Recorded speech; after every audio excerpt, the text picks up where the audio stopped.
King scrunches his broken fist. Cheers and hollers from a drunk crowd echo through the alleyway. He stares at his fallen opponent, bleeding face, busted nose, chipped teeth. He kicks him in the mouth to put the finishing touches on his handiwork. He never lost a fight. Not now. Not ever. Always bet on King. He glances over the crowd, spots Donnie, an old friend with a gambling problem. Not much of a problem if he continues to bet on me. King looks at his watch. He's late for a family meeting.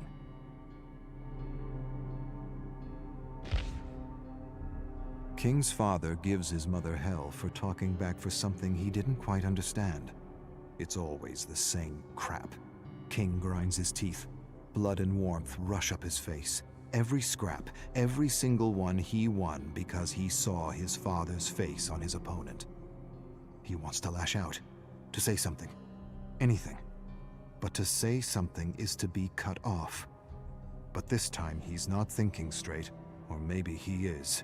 His father raises a hand to strike his mother. It happens faster than the thought to perceive it. One moment he snatches his father's arm, the next he's beating him black and blue for years of accumulated shit. He walks away while his mother tries to help his father up. You're out. Never show your face here again, ungrateful bastard. Get out. He never really had friends. Not real ones, anyway. He had an entourage. A group of sods enjoying the high life with his credit card. Now he has no one. Not a single bloody friend to help him out. He had friends once upon a time in school, but that was long ago. He needs money. But money doesn't grow on trees, and no one wants to challenge him, not after what he did to his last opponent. He needs a job. His accounts are near empty, and his old careless spending habits are hard to break. He meets with Tommy. Tommy has no room for him in his apartment. Wishes he did, but he doesn't. Mick wants to help, but his old lady won't let him. Same with Bill. And Harry, his ex has moved on and she doesn't want to see his face. Something about being a shithead. He can't live in a hotel room forever. It drains the account. He remembers a face he recently spotted in a crowd at his last scrap. They were friends since they were toddlers. He was a genuine friend, even if they went separate ways.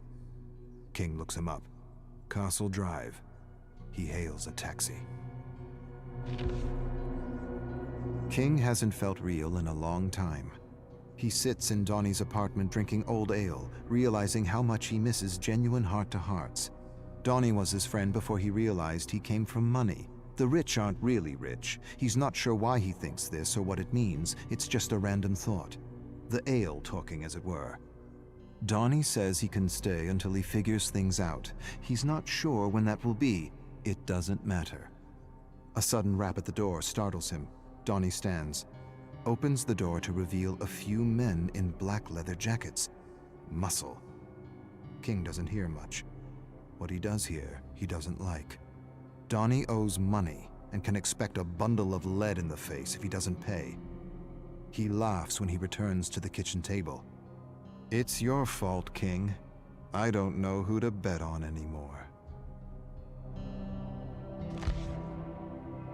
King lost his last 3 jobs and is going back to what he does best. A challenger steps into the circle in the dimly lit alley, double his size, massive. King doesn't care. A head's a head. He'll go down like the others. Crowd calls him the Ghetto Masher. The Ghetto Masher glares at him. The ref spits out rules he's heard 1,000 times. King stares at him and sees not his father, but his opponent. A bell sounds. With a bestial snarl, the Ghetto Masher lunges. King evades a wild blow that would have ripped his head off. He feels strange, unresponsive, confused. Donnie screams at him. He glances at him as he receives a massive fist to the skull.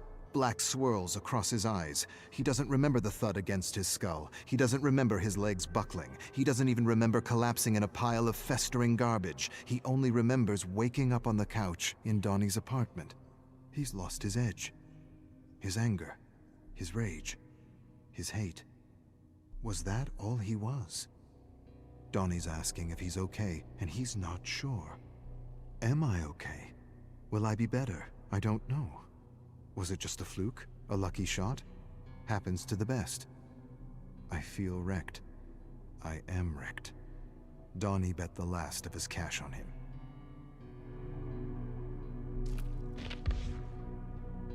King's getting the hang of working behind a bar.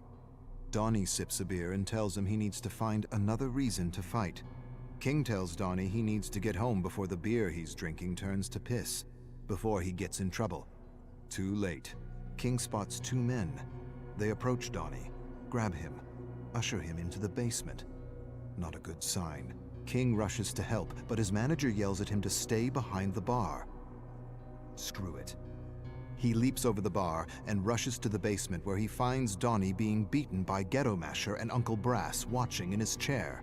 King doesn't hesitate. He tackles him. They exchange deadly blows. Ghetto Masher can hardly keep up. Uncle Brass sends others after King. Doesn't matter. King's a whirlwind of destruction. He cracks Ghetto's knees and thrusts his thumbs into his eye sockets. An eyeball pops out, still attached to a series of nerves. Cries of terror. Ghetto Masher cups his eyeball, screaming for medical help, staggers and slams against the wall as more ruffians attack. Stop! Uncle Brass stands and approaches. It's well within my power to rip your fucking head off for what you did to my boys. King staggers to his feet. Not a bloody joke, am I? His debt is paid if you work for me. He straightens up and brushes his jacket, smiles. Always bet on King.